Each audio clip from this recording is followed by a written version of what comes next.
હાલ એક ખૂબ જ દુઃખદ સમાચાર સામે આવી રહ્યા છે। રાજ્યમાં રાજકીય મુદ્દો બની ગયેલા ડ્રગ્સ અને દારૂની મેટર હવે બરાબરની જામી પડી છે। ત્યારે જિગ્નેશ મેવાણીના પોલીસના પટ્ટા ઉતારી દેવાના નિવેદન અંગે જ્યારે ગોપાલ ઇટાલિયાએ પત્રકાર દ્વારા પૂછવામાં આવતા તેઓએ કહ્યું કે ડ્રગ્સની સમસ્યા એ કોઈ પાર્ટીની કે કોઈ જ્ઞાતિની સમસ્યા નથી, પરંતુ તે જનતાની સમસ્યા છે।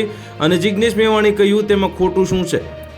ઇટાલિયાએ કહ્યું છે કે જો ગૃહમંત્રી ડ્રગ્સના મુદ્દા પર ખરેખર ગંભીર હોય અને ગૃહમંત્રી સુધી જો આ સાચે જ ડ્રગ્સના હપ્તા પહોંચતા ન હોય તો તેઓએ સર્વપક્ષીય મીટિંગ બોલાવવી જોઈએ અને ખુલાસો કરવો જોઈએ। ઇટાલિયાએ કહ્યું કે પોલીસને જે પટ્ટો આપેલો છે તે પટ્ટો કમર ઉપર પહેરવામાં આપેલો છે અને જ્યાં સુધી પટ્ટો કમર ઉપર છે ત્યાં સુધી તે ઇજ્જત છે, પણ જ્યારે તે જ કમરેથી પટ્ટો કાઢીને ગળામાં પહેરી લે ત્યારે તે પોલીસવાળો ટોમી બની જાય છે। આવા પોલીસના પટ્ટા ઉતારવાની વાત છે। ઇટાલિયાએ પોતાની વાત કરતા કહ્યું છે કે એક સમયે હું પણ પોલીસમાં હતો, તેથી ખબર છે। અને કમરનો પટ્ટો જે અધિકારીએ કમર ઉપર પહેર્યો છે તેવા અધિકારીએ બે હાથે કડક સેલ્યુટ છે, તેઓનું સન્માન છે, પણ કમરના પટ્ટા કાઢી જેઓએ ગળોમાં પહેર્યા છે અને જેઓએ બધા ભાજપના ટોમી બની ગયા છે એના પટ્ટા તો ઉતરવા જ જોઈએ। એમાં ખોટું શું છે?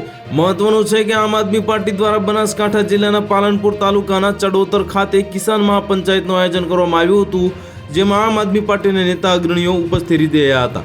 તો હાલ માટે આટલું જ। મળીશું નવી અપડેટ સાથે। જો તમને અમારા વિડીયો પસંદ આવતા હોય તો વિડીયોને લાઇક કરી દેજો, ચેનલને સબસ્ક્રાઇબ કરી બાજુમાં આવેલા બેલ આઇકનને દબાવી દો, જેથી તમને આવા સમાચારની અપડેટ મળતી રહે।